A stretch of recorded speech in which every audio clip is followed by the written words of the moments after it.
Good morning, everybody, and welcome to the channel. My name is Michael for Ford Truck Enthusiasts, and today we're checking out the 2022 Ford Maverick. All right, taking a tour of our 2022 Maverick. This is a front-wheel drive hybrid model, XLT trim, and so the base MSRP for this particular one starts at $22,280. We're adding floor liners for $135, the XLT luxury package for $2,345, a manual rear sliding window for $155, and Ford Co-Pilot 360 for $540. Of course, if you were to start with the XL model, that is the one that starts under $20,000. As part of that luxury package, you do get the tough bed spray and liner here. You also get this little cubby, as well as power and box lighting right here. There's also these little 12-volt, there's not outlets here, but you can wire in extra accessories right here and right here over in the bed. All right, another neat feature with the tailgate here is that you'll see that there's a couple different connecting spots, one here and one here. And so what you do is you can lift up the tailgate, use this clip to remove the strap, put it at a different height, and now the tailgate is going to stand up at this particular height so you can line things flat along with the wheel arches in the back. Of course, they've got, like many trucks do, they've got cutouts so you can put boards to kind of give extra support for things. There's also a good amount of tie downs here. I think these are all part of the luxury package, and then like many Fords these days, you've got a bottle opener built into the tailgate itself. So we'll go ahead and put this back.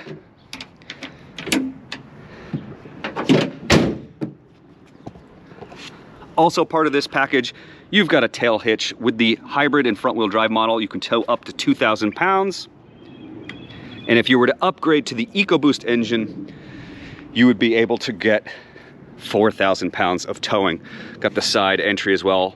Taking a look under the hood here, what we've got is a 2.5 liter naturally aspirated 4-cylinder engine that is mated to a hybrid component with a CVT transmission. So with the EcoBoost, you get, I believe it's an 8-speed transmission. With this one, you get the CVT, but it's a nice layout. And of course, you can tell that there's a high voltage electrical component by all of the orange wiring, which is pretty standard on all of Ford and other companies' hybrid vehicles. And of course, you'll see them on electric vehicles as well.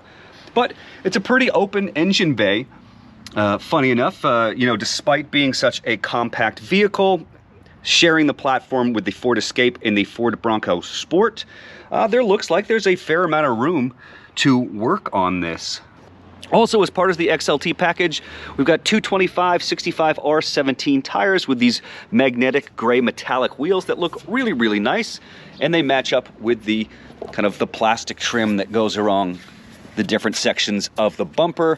I'm never a huge fan of this type of plastic trim. It tends to fade over time and of course collect waxes if you're... All right, stepping into the interior, let's take a look at the door panels first, which are very different from most other Ford vehicles. What you can see is that they separated the armrest here to make more room for a tall water bottle to fit in here.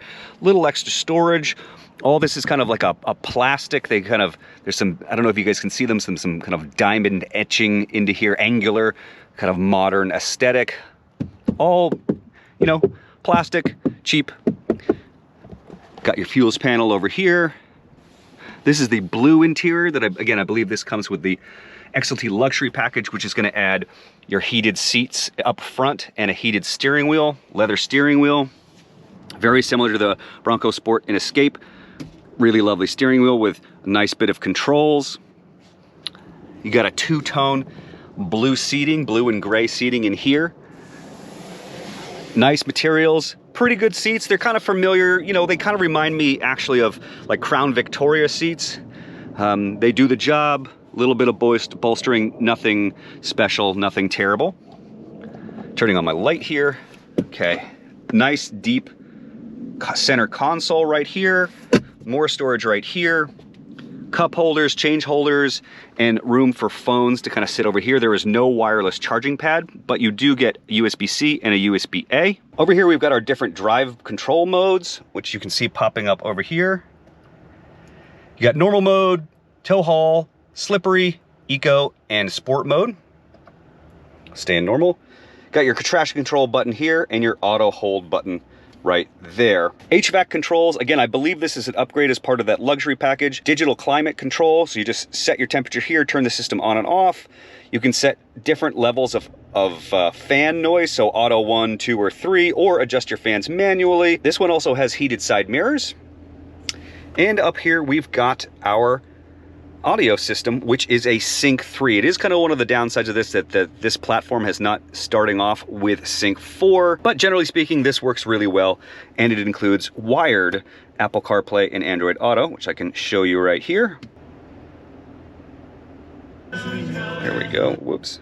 Okay, so what you'll notice is that when you connect to Apple CarPlay, it disconnects you from the Bluetooth system. The moment you unplug your phone, the opposite happens. You connect via Bluetooth where you can stream music or take calls and that sort of stuff. But if you like your CarPlays, I mean, look, it gets the job done. It's a very basic screen, but the resolution is good. I haven't had any weird issues with navigation and so forth. You've got a few more manual buttons: emergency, volume, tune, skip, and and then right here, this is an interesting button. You use this to get to your different sound settings, which is a nice shortcut to have.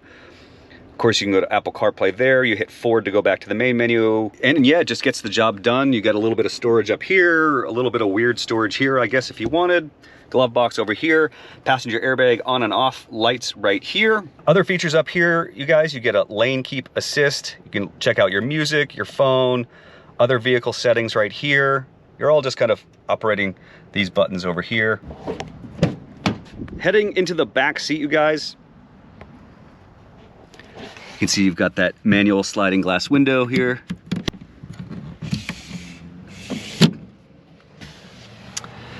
So one of the downsides of this particular car is just going to be the legroom itself. Obviously, this is based off a compact platform, so it is not particularly roomy for adults here in the back. It's not really a criticism of the vehicle, it's just kind of stating the facts. You do get a plug down here, as well as a USB-C and USB-A, and this is kind of neat too. You can buy accessories to fit into this little tab, or you can download the kind of the size of this tab here and 3D print your own accessories, which is something that Ford has been doing with their newer vehicles. But you know, just kind of general, simple.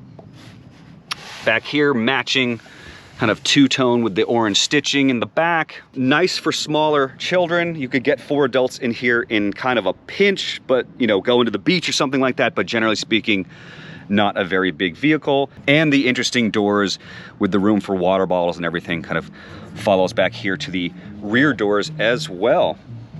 All right, going for a drive in the new Maverick. Basic model, we've just got a key. Here we go. What's that? The sound of nothing.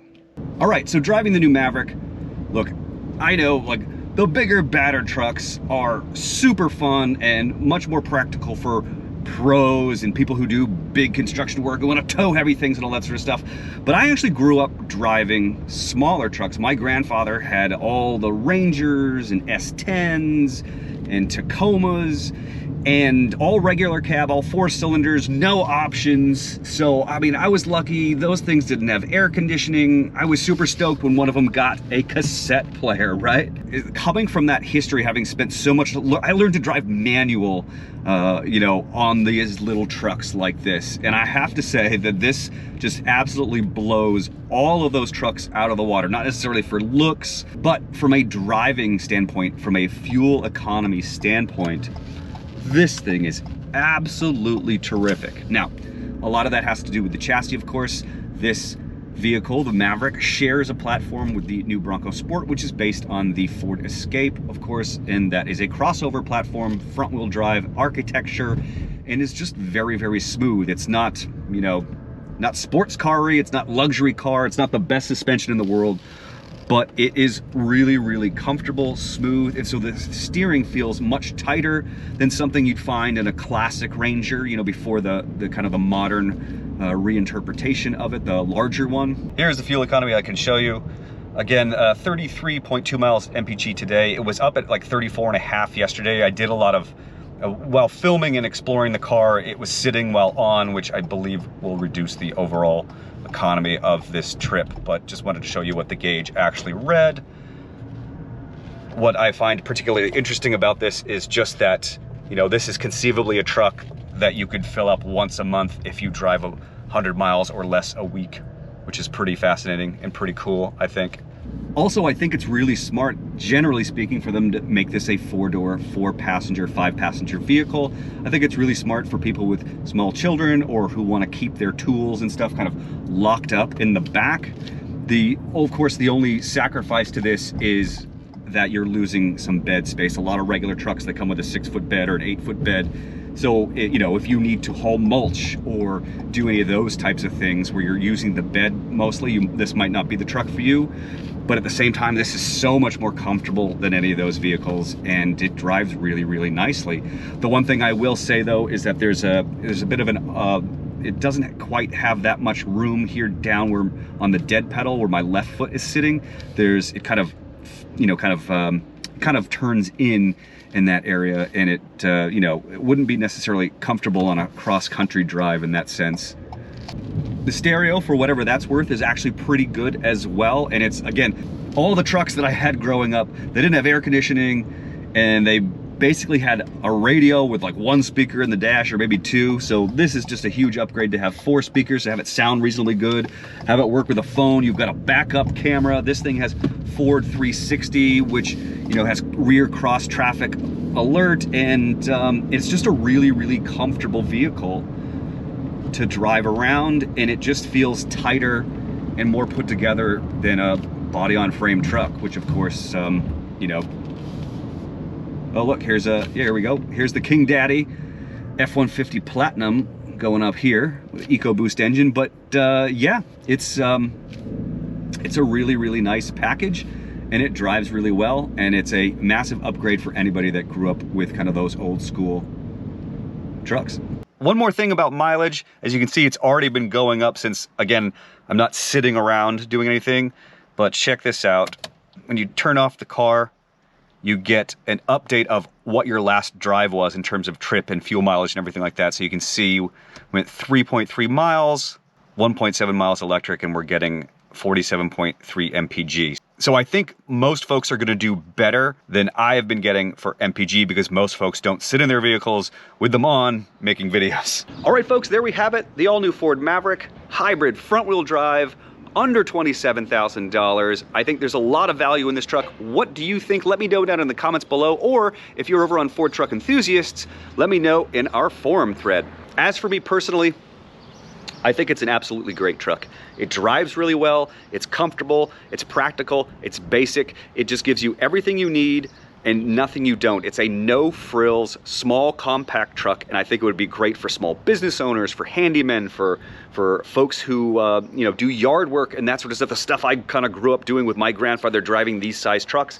But this is way better than anything that my grandfather owned in the 80s, 90s, and even 2010s. You know, it's a really, really impressive how premium something so basic can feel, just because it's really well designed and it does everything it needs to do. And you know, it might not be many frills, but with this luxury package, which is a $2,000 option, you know, it's a pretty nice place to be, and I like it quite a bit. So anyway, those are my 2 pennies on the new Maverick. Thank you so much for watching. I hope you're all well and safe, and we will see you on the next video.